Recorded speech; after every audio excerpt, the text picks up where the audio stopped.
Congress. It usually goes the other way. To say that the response of attacking 3 radar installations in Yemen was a proportionate response and doesn't mention the Iranians at all. What do you make of it? Well, absolutely, it doesn't make any sense, but we're not surprised. Frankly, the Iranians ordered those missiles fired by the Houthis.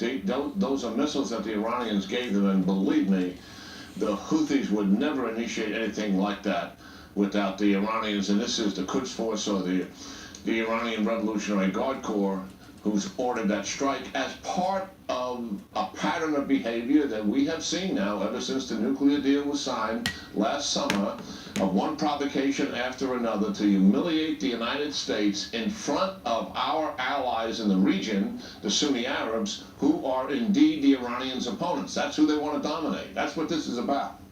They've undressed President Obama before the world. They continue to mock him.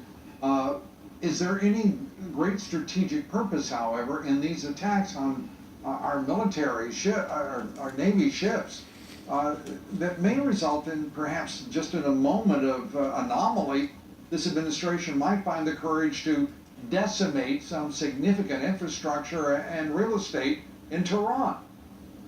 Yeah, that's really unlikely, frankly.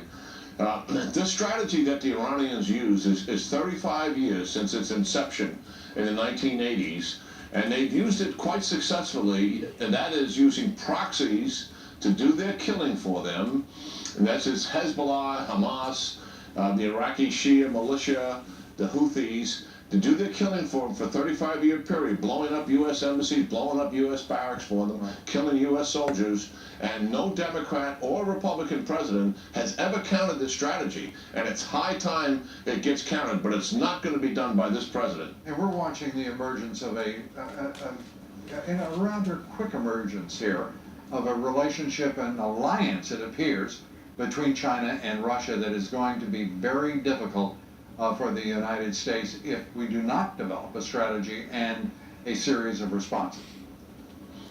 Yes, what we have seen, and it's been getting ever increasingly worse, and that is because what they perceive to be weak American leadership that they have not seen in decades from the United States. Our adversaries are taking clear advantage of that. The Russians are trying to take our place in the Middle East. The Chinese are clearly emerging. They want to dominate the Western Pacific, the South China Sea, something we have historically done.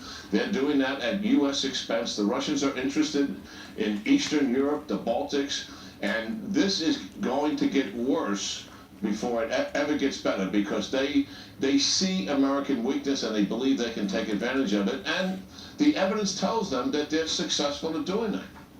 General Jack Keene, good to see you. Thank you. Good talking to you, Lou. Up next, Donald Trump says voters have a critical choice to make on November 8th. Either we win this election or we lose our country, and that's what's happening. That's your choice. It's as simple as that. A Trump administration will secure and defend our borders. America's toughest sheriff has been doing just that for a long time in Maricopa County. He is Joe Arpaio. He joins me here next. Stay with us.